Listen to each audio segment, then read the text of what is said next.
Bonjour à toutes et tous, merci de nous rejoindre pour cette session. Je suis accompagné d'Hervé. Et moi de Sylvain. Et toi de Sylvain. On va aujourd'hui vous faire une présentation qui est focus sur la partie sécurité Active Directory.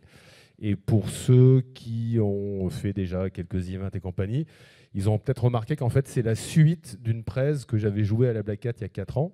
Donc on a avec Hervé repris le contenu, modifié des choses, voilà. Bref, comme les meilleures séries, saison 1, saison 2, et on va parler de backdoor dans Active Directory. Par contre, Sylvain, on avait dit no bullshit, et dès le premier slide, je ne sais pas si vous avez repéré la photo. Elle est un petit peu ancienne. Juste avant de commencer, encore une fois, un grand merci aux partenaires qui nous ont accompagnés sur cette édition. Sans eux, comme vous vous en doutez, ce genre d'événement ne pourrait pas avoir lieu. Donc merci à eux et puis merci surtout de leur soutien indélébile depuis de nombreuses années. Alors l'agenda, donc oui, vous avez entendu parler de la surprise, donc ça illustre quelques sujets. Donc le grand jour est arrivé, on est le 21 octobre, donc n'hésitez pas à acheter, hein, vous avez la référence en bas, donc dans votre magasin préféré.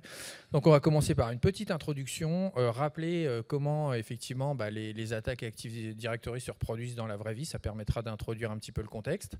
Après tu nous expliqueras ce que c'est qu'une backdoor, donc une porte dérobée, hein, Active Directory.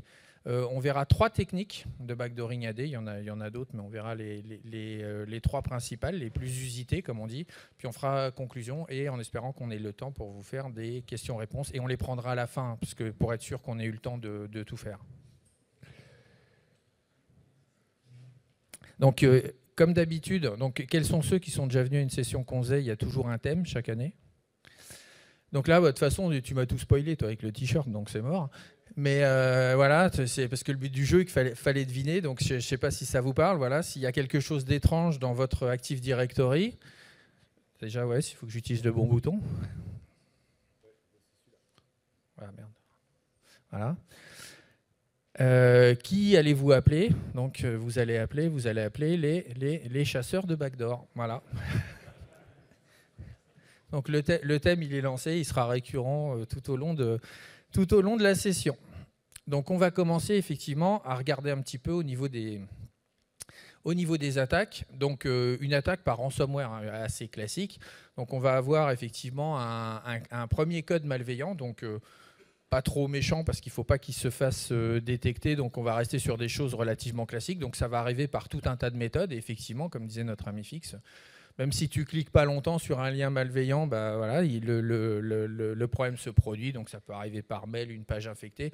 Ça peut être aussi ce qu'on a illustré en bas, un accès distant non autorisé qui vient infecter un poste dans l'environnement. Et puis il va effectivement désactiver ce qui pourrait être service qui pourrait le gêner, donc principalement l'antivirus et l'EDR. Et à partir de ce moment-là, il va télécharger un deuxième code qui est beaucoup plus malveillant, et qui va s'attacher à récupérer un certain nombre d'infos, donc localement sur le poste de travail, au niveau de l'utilisateur. Il va faire, comme tout le monde le sait, je peux accéder à un certain nombre d'informations dans l'Active Directory. Donc il va faire une reconnaissance AD, récupérer des informations, et puis il va rechercher des chemins d'attaque utilisant, alors Sylvain en parlera dans le slide d'après, des CVE ou des erreurs de configuration AD, hein, que ce soit l'un ou l'autre, ça ne manque pas. Et à partir de ce moment-là, effectivement, je vais utiliser donc les mécanismes que vous connaissez bien, les mouvements latéraux, élévation de privilèges, et ainsi de suite, jusqu'à arriver tout en haut de la pyramide, me retrouver maître du domaine, où là, je vais exécuter effectivement, je vais récupérer un troisième code qui, lui, va parachever le problème. Et donc là, je vais détruire les sauvegardes, parce que voilà, ce n'est pas tout le temps le cas, mais c'est qu'effectivement, l'impact, il est beaucoup plus grand. Enfin, quand on veut exiger une rançon, on s'est mis dans le cadre d'une rançon, parce que souvent, il y a aussi une exfiltration de données, hein, et en fait, le ransomware masque cette exfiltration de données. Mais là, dans le cadre de la rançon, pour être bien crédible, je vais avoir poutré les sauvegardes. Je vais créer des portes dérobées, ça tombe bien, c'est le sujet du jour. Et puis, à partir de là, je vais chiffrer toute la partie. Alors, point important en fait sur cette slide, c'est qu'effectivement la partie création de backdoor, de porte dérobée, c'est l'étape quelque part un peu finale d'une prise de dominance du domaine. Alors nous, on va aujourd'hui faire le focus sur les backdoors post-domaine dominant, c'est-à-dire on va considérer qu'on a pris en contrôle un compte qui a un certain nombre de droits au niveau du domaine ou de la forêt dans l'Active Directory. Donc on ne va pas parler de comment on devient domaine admin. Il y a plein de contenus et il y a eu plein de contenus, j'imagine, aujourd'hui sur ce sujet-là. Donc l'objet, c'est vraiment l'étape finale sur la partie backdooring. Pour terminer en termes d'introduction, comme le disait Hervé, un chemin d'attaque, puisque c'est de ça dont on parle généralement lorsqu'on parle d'attaque Active Directory, c'est en fait un mélange d'usage de CVE non patchés et de mauvaise configuration dans l'AD. Ce qui sous-entend que, attention, une vulnérabilité, ce n'est pas uniquement une CVE. Une vulnérabilité, ça peut être en gros deux choses, une CVE non patchée ou quelque chose qui est de l'ordre de la mauvaise configuration. Si vous avez une configuration any to any dans un firewall, c'est une vulnérabilité, par exemple, même si c'est en bas de la liste de vos règles de firewall préférées. Donc on a des choses, là c'est juste un exemple hein, pour vous illustrer en fait un enchaînement d'éléments entre des mauvaises configurations ou des CVE. Et très souvent d'ailleurs, la partie CVE est utilisée au départ de l'attaque. Et ensuite, c'est plutôt la partie mauvaise configuration qui va me permettre de faire le mouvement latéral, l'élévation de privilèges et la domaine dominante. D'ailleurs, c'était complètement par hasard, parce que ça a été fait avant, mais c'est bizarre, hein, la première CVE, ça touche F5. T'as noté ? Ben, en fait, il y a 4 ans déjà, il y avait un certain nombre de problématiques. Voilà. C'est étonnant. Hein. Et alors, je ne sais pas si elle est sur celle-là. Il y a 4 ans, je prenais F5 et puis Microtech, qui était pas mal aussi en termes de... Il n'est pas Microtech, mais qui était pas mal en termes de provider de petites choses sympas. Comme quoi, l'histoire se répète. Alors, on va donc maintenant parler effectivement de ces backdoors. Et encore une fois, on se place dans un contexte post-domain dominance, dans le fait que j'ai déjà en fait, des choses qui me permettent de réaliser des choses dans l'Active Directory. Alors, c'est quoi une backdoor? Alors, je vous ai mis la définition académique d'une backdoor, mais on s'en moque, c'est pas ça qui est intéressant. En fait, pour nous, une backdoor, c'est simplement un moyen de revenir plus tard. Voilà. Donc, j'ai fait une prise de contrôle et je vais maintenant faire des choses qui me permettent de revenir plus tard, dans 6 mois, dans 1 an, dans 2 ans. Alors, pourquoi c'est un concept intéressant? C'est que j'ai fait un certain nombre d'interventions post-incident chez un certain nombre de grands comptes en Europe et ailleurs, sur de l'Active Directory, et comme par hasard, 1 an ou 2 ans après, c'est curieux, il y avait une deuxième alerte. Il y avait un petit truc qui se passait à nouveau alors qu'ils avaient déjà été pawnés bien profondément. Voire quelques semaines, des fois. Alors, voire quelques semaines. Mais alors, la période, c'était souvent 10, 14, 16 mois. Voilà, entre 10 et 16 mois, il y avait toujours un petit truc qui se passait. On va en reparler évidemment parce que l'objectif d'un attaquant, une fois qu'il a réussi à introduire votre SI, c'est de pouvoir revenir plus tard. Et dans le cadre de l'Active Directory, c'est le fait de faire une backdoor dans Active Directory. Et on va voir qu'il y a tout un tas de moyens. Et pour faire le lien avec la partie réponse à incident, en fait, quand vous intervenez en réponse à incident, quelle que soit la technologie, et encore plus quand on parle d'Active Directory, la première question que tout le monde vous pose, après vous avoir posé quand c'est qu'on peut redémarrer, la deuxième qui vous pose, c'est au fait, l'AD, qu'est-ce qu'on fait? Est-ce que je peux le garder ou est-ce que je dois tout réinstaller? C'est généralement la première question qu'on vous pose. Et ce qui est assez amusant, c'est que c'est la seule question à laquelle on ne peut pas répondre.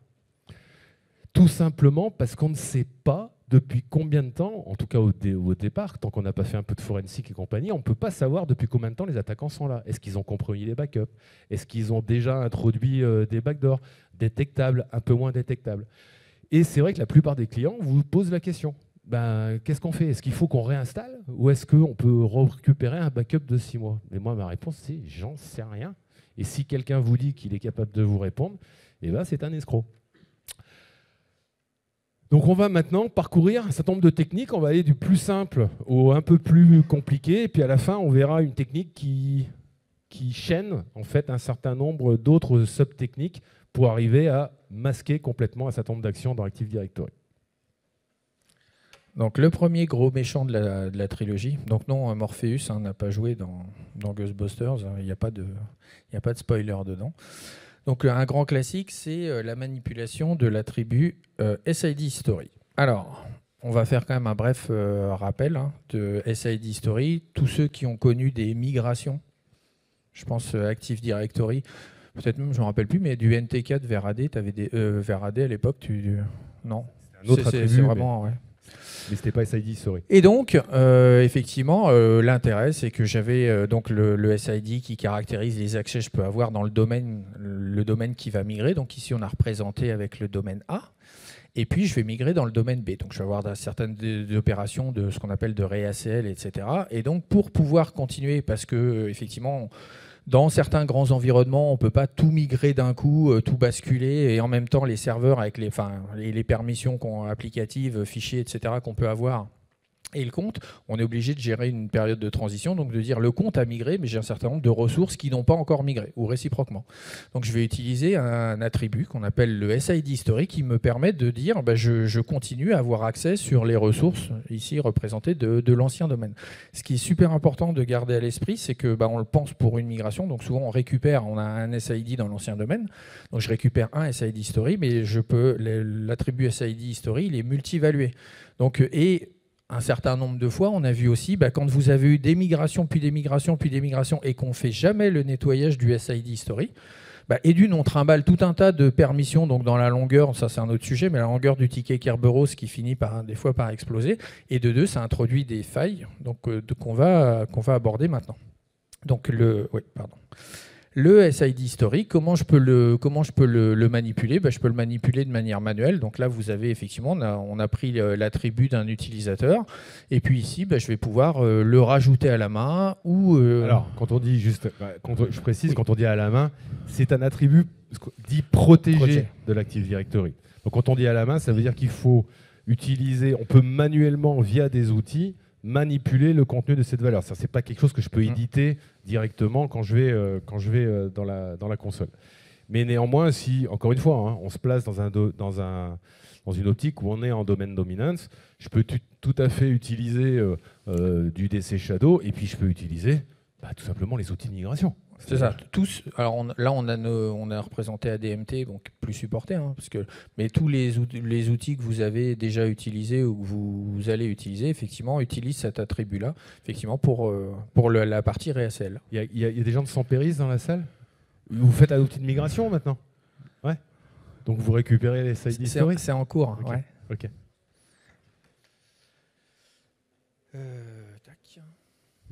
Et important donc à garder à l'esprit, alors oui, la question est-ce que c'est dangereux ? Oui, c'est dangereux, c'est ce qu'on va essayer de parler tout de suite. Mais l'important, c'est que on y pense beaucoup dans le cadre de la migration, notamment parce que c'est positionné par les outils de migration, comme on venait de le dire, mais ça n'est pas limité alors, la notion de SID externe, c'est ça qu'on veut dire. En fait, c'est le SID qui correspondait au domaine externe, c'est-à-dire le domaine A dans l'exemple qui était avant.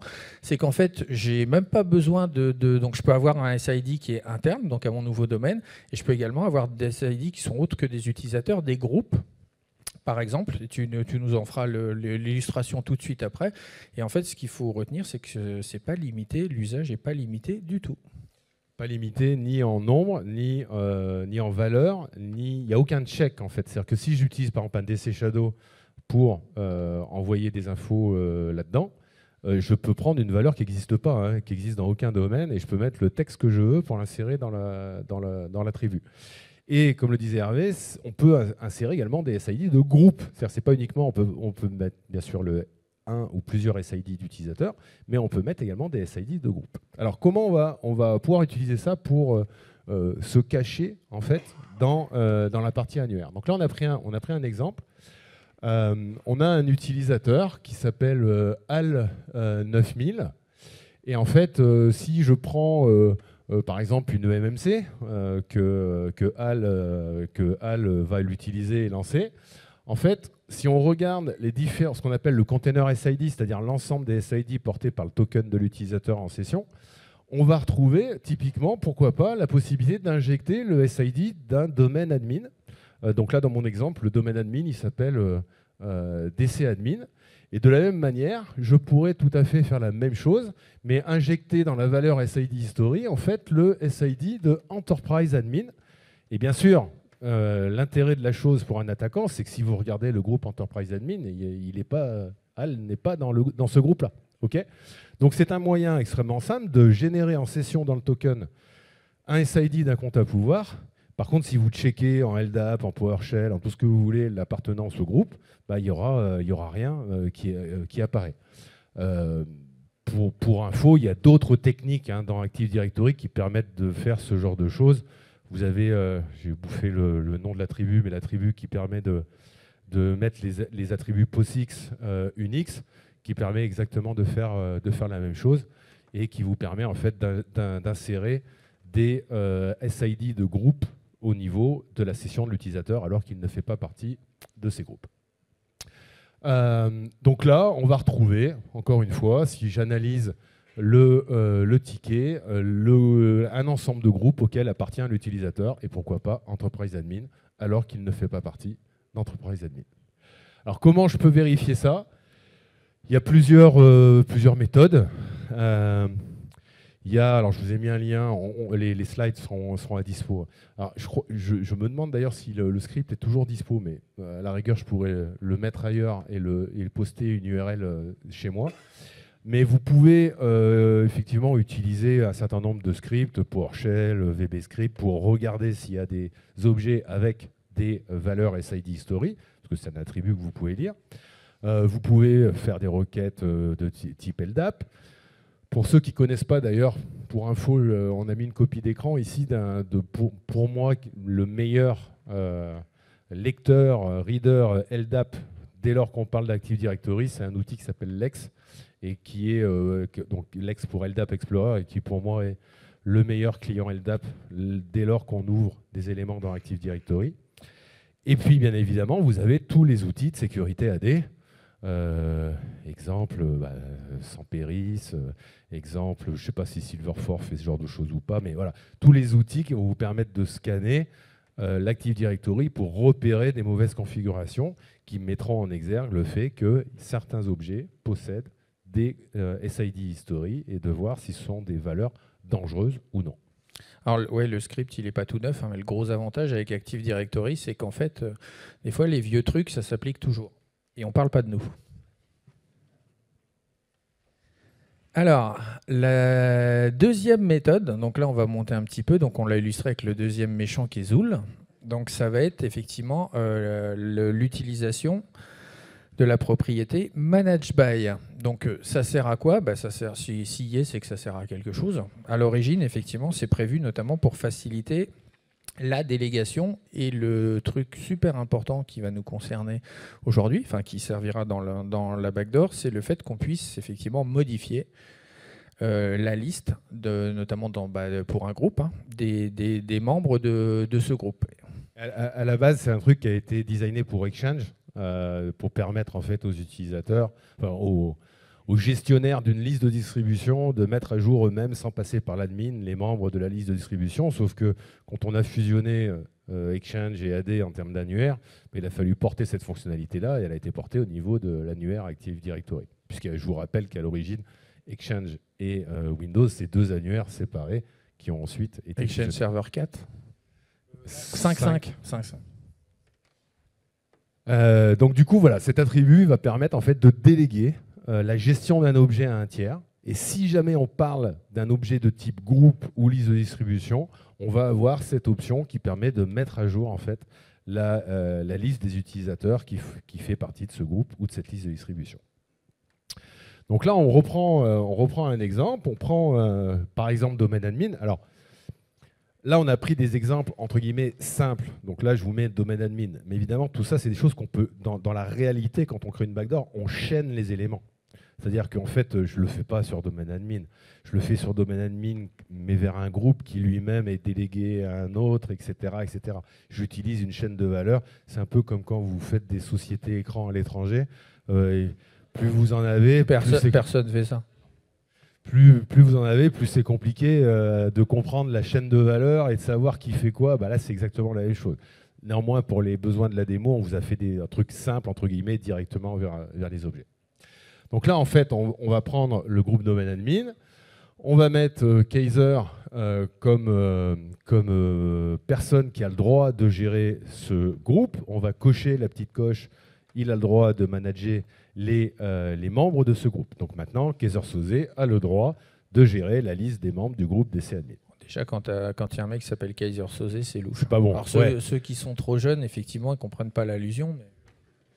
Une autre variante, c'est on peut aussi faire de la délégation d'attributs, d'objets ou de gestion à des groupes, on va dire, spécifiques. Alors plus précisément, ce n'est pas vraiment des groupes, c'est des SID spécifiques au niveau de l'annuaire. Et par exemple, on pourrait utiliser l'Anonymous Logon, ce qui sous-entendrait que n'importe qui, dans ce cas-là, si je délègue Anonymous Logon, n'importe qui pourrait en fait avoir les droits de modifier les membres de ce groupe. Qu'est-ce qu'on va faire ensuite? On va aller positionner un deny sur le read de cet attribut. Donc là, j'ouvre les propriétés du groupe, je vais dans sécurité, et puis je vais prendre l'attribut qui correspond à manage by. Et en fait, on a des droits, on a des délégations sur chacun des attributs. Donc c'est souvent écriture, lecture, enfin les trucs classiques d'annuaire. Et donc ce qu'on va faire, c'est qu'on ne va pas proposer de permettre l'accès, on va faire un deny sur tous les droits qui me permettent de lire cet attribut. Ça va avoir un effet très pervers. C'est celui-ci. C'est-à-dire que là, vous avez la version GUI. Donc quand je fais un deny sur les éléments, en fait, je ne me rends même pas compte qu'il y a quelque chose à l'intérieur. Donc là, je vous garantis, vous ouvrez le GUI, bah, vous ne voyez rien, il n'y a pas de délégation, il n'y a pas de problème. Néanmoins, le compte Kaiser Soze, lui, derrière, il est capable de manipuler les membres de ce groupe et de rajouter des gens à l'intérieur sans aucun problème. Donc là, on introduit en fait un élément qui est important, c'est que, et c'est un des moyens de repérer ce type de manipulation, c'est que les deny, je conseille, et je conseille à tous les gens qui font de l'Active Directory de faire ce qu'on appelle du deny hunting, c'est-à-dire surveiller les droits de deny qui sont positionnés sur vos objets. Parfois, c'est valide, c'est correct, c'est légitime, mais il y a de nombreuses situations où c'est des trucs bizarres. Et très objectivement, même dans des environnements très très compliqués Active Directory, les droits de deny, ce n'est pas un truc qu'on utilise tous les jours, notamment sur des attributs spécifiques. C'est-à-dire que faire des droits de deny sur une arborescence d'OU ou un certain utilisateur, ok, mais des deny sur des droits, sur des ACE, sur un attribut d'un objet, là ça commence à puer.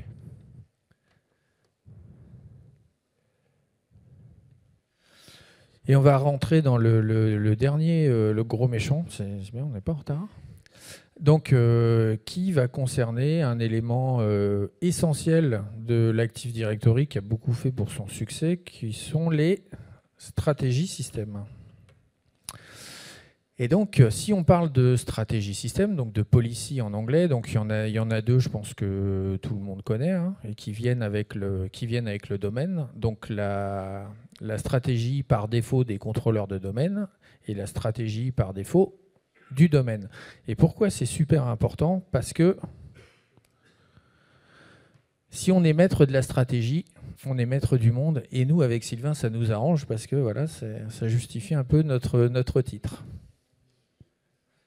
Alors, qu'est-ce qu'on va pouvoir faire ici? Donc, vous connaissez toutes et tous les deux GPO qui vont se créer, je le rappelle, hein, pour les gens qui ne sont pas forcément très férus, quand vous créez un nouveau domaine, par défaut, se crée automatiquement deux GPO, la Default Domain Policy, la Default Domain Controller Policy, et comme le nom l'indique, il y en a une qui s'applique au niveau du domaine et l'autre qui s'applique sur l'OU qui contient vos domaines contrôleurs. Et donc, on va, via les settings qui sont là-dedans, gérer en gros une grande partie de la politique de sécurité du domaine. Donc là, on va faire un truc qui est assez amusant.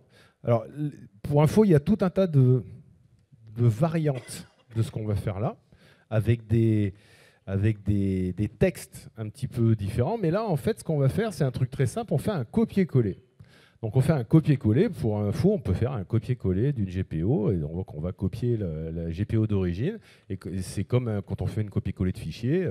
Ensuite, on va renommer la GPO qu'on a collée pour la suite. Et donc là, on va juste remplacer le L par un pipe. OK ? Donc là, je vous le pointe du doigt. Donc, ça se voit. Je vous garantis, un peu fatigué devant une console, vous ne voyez pas que c'est un pipe, hein. C'est un L pour tout le monde, hein. Donc là, on fait juste un copier-coller de ce truc-là, et on va juste modifier. Donc on va l'appeler la pipe policy, c'est-à-dire que la pipe policy, c'est à l'origine le copier-coller de la default domain controller policy. Évidemment, j'aurais pu faire exactement la même chose avec la GPO de domaine et non pas celle qui s'applique au contrôleur de domaine. Donc, pour tous ceux qui connaissent un peu tout ce qui est typo squatting et compagnie, il y a tout un tas de variantes à ce genre de choses. Vous pouvez imaginer trouver des O qui ne sont pas des O, des C qui ne sont pas vraiment des C, etc., etc. Bref, je vous laisse regarder ce genre de choses, puisqu'on a la même problématique, par exemple, au niveau des DNS. Ensuite, ce qu'on va faire, c'est qu'on va modifier notre nouvelle GPO, et on va la modifier de manière à ce que, lorsque l'on va l'activer, parce que c'est ça le principe de la backdoor, je mets les choses, ça reste, puis à un moment donné, je vais activer les éléments pour me rendre à nouveau, disons, domaine admin. Donc là, on va faire un certain nombre de modifications. Donc là, il y a plein de moyens, évidemment. Une fois que vous avez le contrôle d'une GPO, vous pouvez imaginer tout et n'importe quoi. Donc là, on a fait un truc très très simple avec Hervé. On a juste donné des droits au niveau de la security policy setting. On a juste donné des droits et par exemple, on va donner à Kaiser-Soze le droit, disons, debug programme, qui est peut-être le droit système en fait le plus élevé sous Windows. Donc on va juste déléguer, on va dire, Kaiser-Soze, il a le droit de débugger n'importe quoi sur les machines. Et je vous rappelle que tout ça s'applique sur les contrôleurs de domaine. C'est une variante. On pourrait rajouter tout un tas de choses. Rajouter la présence d'un exécutable qui m'arrange, une délégation sur le registry du domaine contrôleur. Bref, on pourrait cumuler tout un ensemble d'éléments sur ces settings. Oui, parce que ce compte, on le remet dans le contexte d'un code malveillant qui va s'exécuter dans ce contexte-là pour lancer un tas d'actions sur un certain nombre d'objets qui attaquent le code malveillant. Donc là, une fois qu'on a fait ça, on va maintenant récupérer la valeur unique, donc ce qu'on appelle le GUID, de la GPO nouvellement créée, donc notre pipe policy. Alors, pareil, pour ceux qui ne sont pas forcément au fait de tout ça, quand on crée une GPO, il y a un numéro unique qui se crée. Ce n'est pas un SID, mais c'est un peu l'équivalent d'un SID pour une GPO. En fait, quand vous créez une GPO, il y a un numéro unique qui s'associe à cette GPO, qui est là. En fait, à quoi ça sert? Ça sert principalement au système de faire le lien entre la GPO côté annuaire et la GPO côté fichier. Parce que à nouveau, je vous rappelle, quand vous créez une GPO, il y a deux parties dans la GPO. Vous créez un objet en fait dans l'annuaire, et vous avez également les settings, donc tous les fichiers XML rattachés à la GPO, qui se trouvent en fait au niveau du domaine contrôleur, dans le fameux répertoire sysvol. Et en fait, des deux côtés, le système rajoute ce numéro, et c'est ce qui permet notamment au système de faire le lien entre la version objet dans l'annuaire et la version fichier que vous avez dans sysvol. Donc ce numéro est évidemment très important. Et il est unique et il se génère comme un SID au moment de la création de la GPO. Donc on va récupérer cette valeur et puis on va la copier quelque part. Ensuite, on va mettre en œuvre les moyens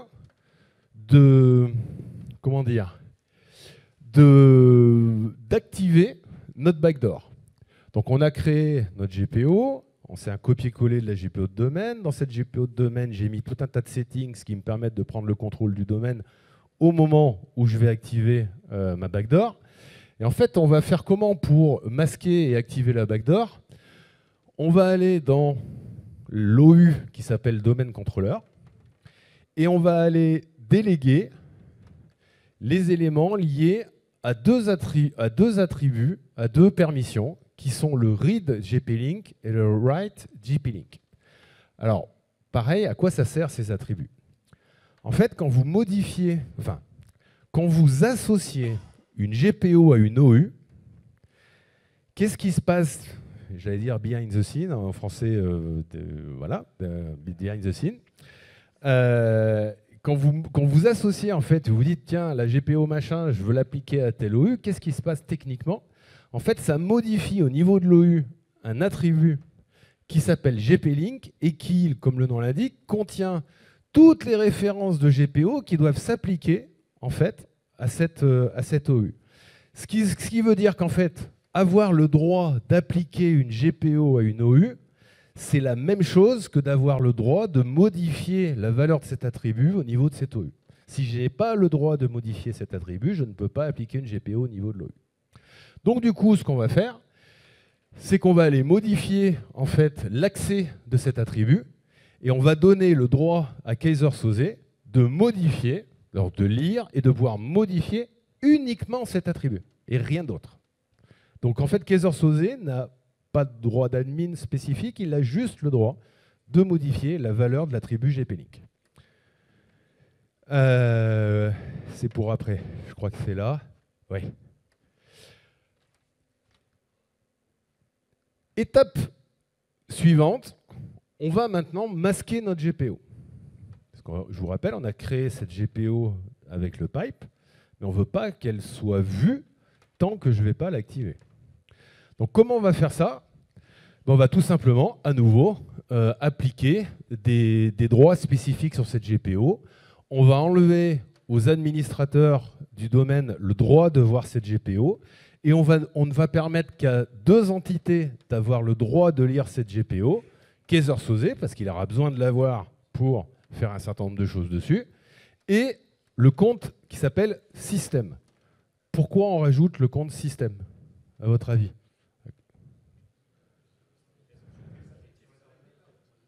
Ouais.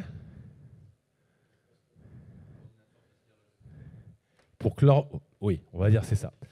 En fait, le compte système correspond au compte système, ok. Et en fait, si on veut que la GPO se réplique, si on veut que le système de réplication des domaines contrôleurs puisse voir que cette GPO existe et la réplique sur l'ensemble des autres domaines contrôleurs, il faut laisser au système le droit de voir la GPO. Du coup, on va laisser le compte système. Et très souvent, d'ailleurs, pour info, quand vous voyez des ACE avec un compte, uniquement un compte nominatif plus système, généralement, ça pue un peu. Voilà. Et là, typiquement, donc, cette GPO va se répliquer, mais il n'y a que Kaiser-Soze qui pourra la visualiser. Et si je suis un utilisateur, on va dire classique, même domaine admin, je ne vois pas cette GPO. Si je fais une commande PowerShell pour récupérer la liste de mes GPO, je ne la vois pas, alors que si j'exécute la même commande en étant Kaiser-Soze, je verrai que cette GPO existe. OK?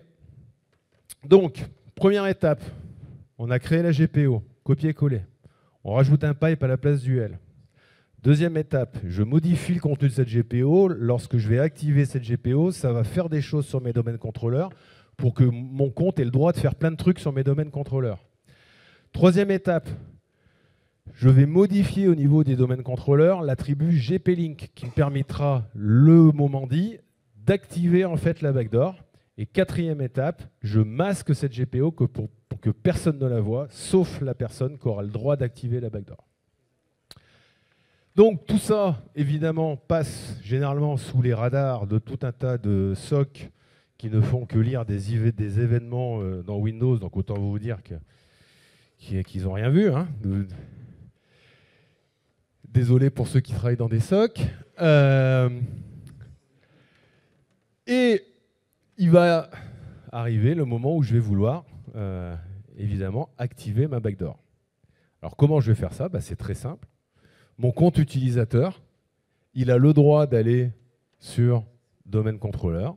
Il a le droit d'éditer l'attribut GP-Link. Et on va tout simplement enlever la valeur qui correspond en fait au vrai domaine controller policies pour mettre en fait, là c'est du texte, hein, c'est un copier-coller de texte, hein, pour mettre la valeur du GUID de la GPO que j'avais créée tout à l'heure.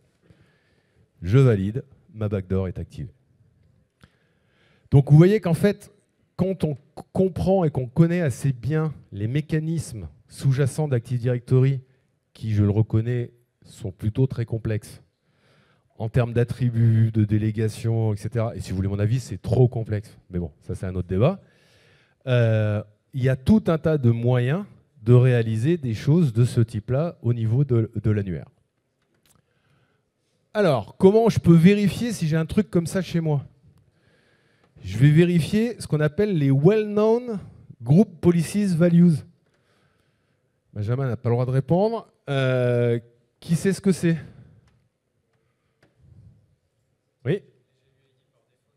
Exactement. Donc là, en fait, quand vous créez, on a dit tout à l'heure, quand vous créez un domaine, se crée automatiquement deux GPO, la Default Domain Controller Policy et la Default Domain Policy. Et il se trouve que le GUID de ces deux GPO est hard-codé sur l'ISO de Windows. Donc en fait, si vous prenez 10 domaines différents et que vous regardez la valeur GUID, c'est toujours la même. Et en théorie, ce sont des GPO que vous ne modifiez pas. C'est-à-dire si vous avez besoin de modifier la sécurité au niveau du domaine ou au niveau de vos domaines contrôleurs, vous créez une GPO en parallèle qui va permettre de modifier ce qui a été créé par défaut. Donc ce n'est pas des GPO que vous supprimez, que vous désactivez, etc. En tout cas, je ne vous le conseille pas, même si techniquement c'est possible. Donc du coup, ces valeurs-là sont les mêmes. Et en fait, un des moyens de vérifier que vous avez une manipulation de vos domaines contrôleurs ou du domaine par des valeurs de GPO, c'est de s'assurer que ces valeurs-là sont bien celles que vous pensez être au niveau, et encore une fois, elles sont hard-codées. Donc en gros, tout bon outil d'ITDR doit être capable de checker ça assez facilement. Je ne sais pas si tous les outils sont capables de checker ça assez facilement, mais en tout cas, s'il y a des outils d'ITDR, c'est pas pour rien. On parlait du SOC tout à l'heure un petit peu méchamment, mais effectivement, il y a l'analyste du SOC, et puis après, il y a les outils qui apportent une analyse en avance de phase, quoi. Bah après, c'est toujours pareil. Hein, quand tu tentes de faire des trucs avec des outils pour lesquels ils ne sont pas faits, généralement, ça se passe mal. Roland McDan disait... oh là là, on va loin, là. 20 fromages pour 2,50 francs, j'aurais dû me douter de quelque chose. Bah, c'est un petit peu la même chose avec les outils. Déjà, c'est en francs. Là, on a perdu la moitié de la salle. Donc, du coup, là, vous avez en fait l'enchaînement global depuis le début et le fait de lier un certain nombre de techniques les unes avec les autres. Et encore une fois, ce n'est qu'un exemple. Il y a tout un tas de méthodos qui permettent de cacher les choses en termes de backdoor dans Active Directory. En fait, il y a tellement de trucs qu'on peut mettre dans cet annuaire, c'est assez facile de cacher son empreinte au niveau de l'annuaire. Donc là, vous avez un enchaînement qui allie en fait différentes choses. On va pouvoir, par exemple, commencer par faire du manage by sur un groupe. Donc j'ai un groupe, je délègue la gestion de ce groupe à un tiers, un utilisateur qui serait Kaiser Soze. Je peux évidemment faire du link, c'est-à-dire je peux faire groupe 1 dans groupe 2, dans groupe 3, et puis commencer en fait avec mon début de chaîne. Et puis en fait, quand je vais faire toutes mes histoires de backdoor au niveau de domaine contrôleur, l'attribut GP-Link, bah, plutôt que de lier directement un utilisateur, je vais lier en fait le droit à un groupe de modifier l'attribut GP-Link au niveau des domaines contrôleurs et à quelqu'un d'activer les membres de ce groupe. Donc vous voyez qu'en fait, on peut chaîner les éléments pour rendre les choses quasiment indétectables.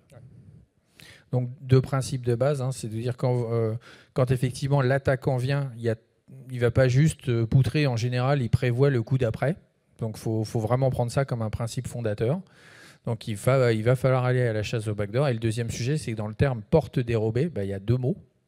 Il y a créer la porte et puis la cacher pour l'utiliser la fois qu'il va bien, parce qu'effectivement, si elle est trop visible, le SOC a beau ne pas être très performant, comme tu le disais, il y a des fois, il s'aperçoit quand même de trucs. Tu sais que j'ai l'habitude de me faire des amis. Ah, c'est ça. En fait, un élément complémentaire aussi qu'il faut garder en tête, c'est que là, on a pris des exemples, j'allais dire, un peu violents de backdoor, parce qu'on considérait qu'on était domaine admin. Mais vous avez l'équivalent de ces backdoors à des niveaux plus bas, à des niveaux tier 1 ou tier 2. Le principe de créer une porte, de la déléguer, etc., même si je ne suis pas tier 0, alors là, évidemment, là, derrière, c'est la fiesta, on est d'accord. Mais au niveau de tier 1 et tier 2, je peux tout à fait faire des choses équivalentes parce que je n'ai pas réussi en tant qu'attaquant à arriver au niveau de tier 0. Mais par contre, je vais créer des backdoors sur des tiers inférieurs qui me permettront de faire des choses plus tard. Et souvent, quand je veux exfiltrer des données, donc garder effectivement une porte ouverte que j'active au besoin, bah, le tier 1, voilà, j'ai pas besoin de remonter plus haut. Hein, toute l'intelligence en général, bah, elle est dans le tier 1. Ouais. Alors, Quelques éléments à retenir. Donc, on va se les partager. Donc, faire la chasse aux portes dérobées AD, c'est assez marrant. Ça prend un petit peu de temps, mais c'est assez marrant, ça occupe bien. Ce qui est encore plus marrant, c'est d'en créer. Ouais. Mais ça, c'est puni par la loi. Hein. Non, à des fins éducatives et pédagogiques, bien évidemment. Mais, ouais, en fait, un de mes messages, c'est si vous vous amusez à créer ce genre de choses, ça va indirectement vous permettre de monter en compétence sur le sujet Active Directory. Donc tu dis à tous les RSSI dans la salle de s'entraîner à faire ça sur leur AD de prod pour voir notamment si leur... Bien évidemment que non. Ils ont tous un Active Directory d'intégration, Hervé. Oh bah, bien sûr. D'ailleurs, si on leur demande de lever la main, ils lèvent tous la main comme un seul homme. D'ailleurs, on ne pose même pas la question. Deuxième élément, attention à vos sauvegardes. Ce que je veux dire par là, c'est que vous ne pouvez, en tout cas moi, je ne peux pas dire à un client, je ne peux pas être certain de le regarder dans les yeux et lui dire ouais, il n'y a pas de problème, reprends ton backup d'il y a 8 mois, tout va bien se passer. Parce que c'est très très compliqué. Alors, s'il y a une backdoor qui a été créée, qu'elle a été backupée, parce qu'on vous avez vu, hein, c'est des objets, hein, donc ça va être backupé, et que même si je remonte peut-être 3 mois en arrière, en fait je vais restaurer la backdoor. Donc c'est très très compliqué de se dire je peux uniquement me baser sur des backups classiques Active Directory. Alors j'avoue que je ne suis pas très au fait des solutions, enfin je ne suis pas très au fait des spécificités des solutions qui font du backup Active Directory. Est-ce que maintenant il y a des options qui permettent de lire un petit peu ce genre de config avant de restaurer? C'est possible. Mais en tout cas, un backup NT system, ça ne va pas le faire. Ou il y aura peut-être un risque qu'on peut assumer pour restaurer une backdoor dans son environnement. Et puis il y a un usage aussi intéressant qui peut être des sauvegardes, c'est de comparer l'état entre deux sauvegardes et effectivement de voir ce qui a été modifié. Et ça peut effectivement, comme ce qu'a évoqué Sylvain, des attributs très particuliers, etc., vous mettre la puce à l'oreille en utilisant effectivement cette différence entre deux sauvegardes. Et puis le dernier conseil, c'est, alors là pour le coup c'est assez simple à faire, même quelqu'un au SOC est capable de le voir. Toi, tu vas pas gagner en copain, toi. La prochaine fois, je distribue des tomates pourries. J'ai l'habitude. C'est de surveiller les deny. Encore ce qu'on disait tout à l'heure, les deny, ça peut être légitime. Néanmoins, généralement, ça sent pas très bon. Voilà. Donc, surveillez ça. Et ayez à minima en fait, un processus qui vous permette de valider si les nouveaux deny qui ont été mis en place sont valides ou pas. Et encore une fois, c'est plutôt ceux qui craignent, c'est les deny non pas sur des arborescences, parce que ça, quand on fait par exemple du tiering et tout, on peut être amené à l'utiliser, mais du deny d'attributs spécifiques sur un objet, ça sent mauvais. Donc, attends, là on arrive à la fin de la session, et pour ceux qui ont l'habitude, il manque quoi ? Il manque le cadeau. Il n'y a rien à gagner cette année, bah si. Voilà. En lien avec ceux dont on a parlé. Donc désolé pour ceux qui sont nés après 1984. Hein, c'est 84, je crois, le film. Donc, quoi que tu me diras, ils l'ont peut-être vu. Ils ont eu des parents qui les ont emmerdés pour regarder le film en lui disant tu verras, c'est le meilleur film de la décennie. Donc, ceux à qui j'en ai parlé un petit peu, j'ai essayé de rien dire, ils n'ont pas le droit de jouer. Ceux qui ont déjà gagné un truc les années d'avant, un Goldorak, l'année dernière, c'était le Bubble Head de Wolverine, je crois. Enfin, voilà. Donc, la tirelire Goldorak, donc c'est interdit de rejouer. Donc, tu regardes ceux qui lèvent, vous levez la main. Vous dites pas... Et attention, quand on a joué une fois, on n'a plus le droit de jouer. Hein.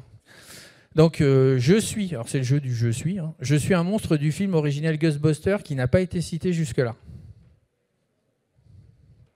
Sébastien ? Oh.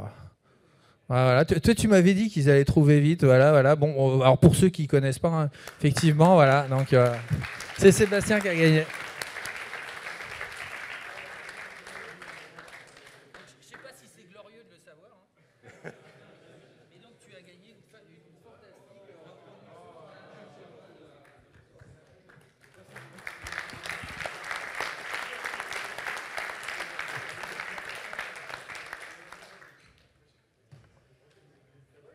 coup, est-ce qu'on a on a 2 minutes. Allez, est-ce qu'il y a une ou deux petites questions avant de... Ouais, vas-y.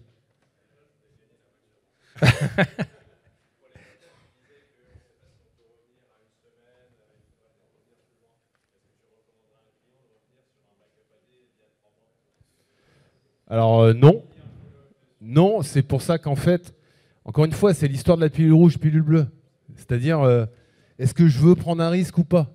Est-ce que je veux prendre un risque en termes de backdoor ou est-ce que je veux prendre un risque ou même un risque métier à récupérer un truc qui a 6 mois?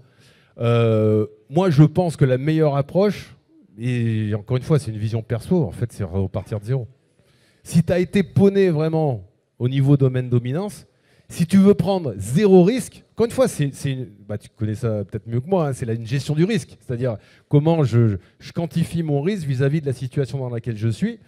Pour moi, le seul risque zéro dans ces cas-là, c'est de repartir de zéro. Et c'est peut-être pas la bonne solution dans tous les cas. Les outils permettent de revérifier un certain nombre de choses quand tu restaures. Les bonnes pratiques voudraient que... C'est pareil, on restaure sur un AD d'intégration avant celui de prod. Bon, il s'avère qu'en général, dans la gestion de crise, vu que c'est le truc qui drive le business, il y a des gens qui sont là derrière en disant l'AD, alors qu'au final, effectivement, faut pas non plus la précipitation, c'est aussi l'ennemi. Hein. C'est chaque minute qu'on perd potentiellement, enfin qu'on prend supplémentaire sur la restauration de l'AD, c'est des choses qu'on gagnera si on a détecté les backdoors et qu'on les évite, qu'on les réévite dans 12 mois. Donc il faut trouver ce juste milieu effectivement dans la date. Et c'est pas simple.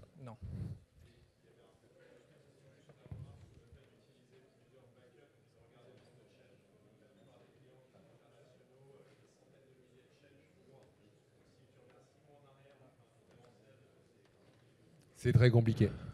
Ça, après, c'est suivant, effectivement. Alors, dans des modèles où alors, on ne voit plus beaucoup, mais où tu as des Red Forest, ça peut être aussi travailler plus précisément.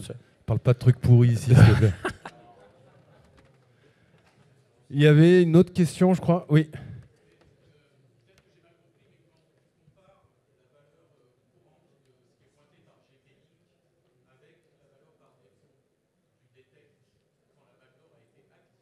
Exact. Oui. Pour détecter la backdoor, tu peux pas. Ce qui se passe, c'est que parfois, il l'active et il l'utilise pas forcément tout de suite. Mais effectivement, on a très très peu de temps pour agir en mode proactif. Et forcément, doit être très, très rapide. Mais oui, tu peux détecter que l'activation de la backdoor pour ce cas-là.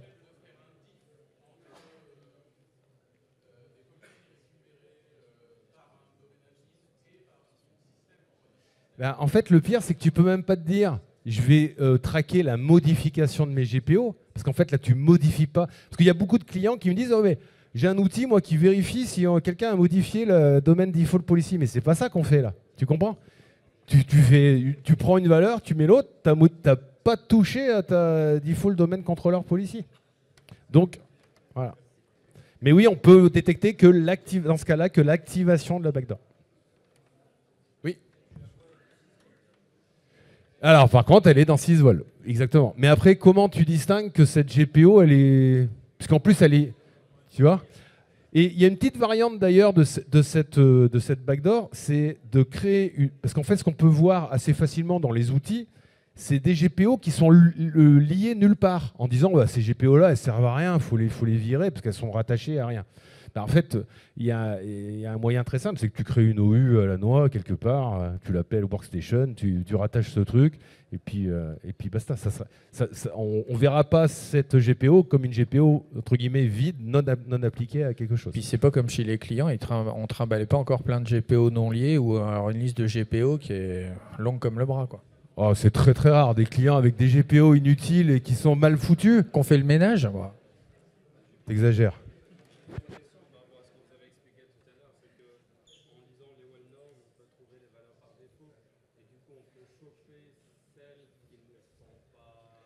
Oui, mais on verra en fait uniquement, parce que comme la backdoor, le principe c'est que je l'active à un moment donné, ok. Donc juste avant l'activation de la backdoor, mon paramétrage est normal. Et c'est le GEID qui est rattaché au niveau, dans le GP-Link est normal.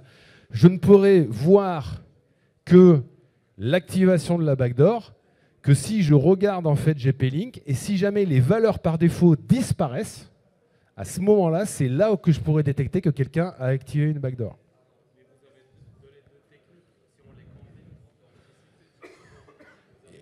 Tout à fait. Tout à fait. Si on compte exactement. Exactement.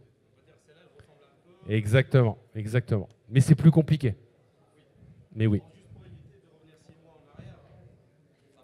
Ça vaut le coup. Eh ben, je crois de rien. Merci beaucoup. Merci beaucoup. À très bientôt.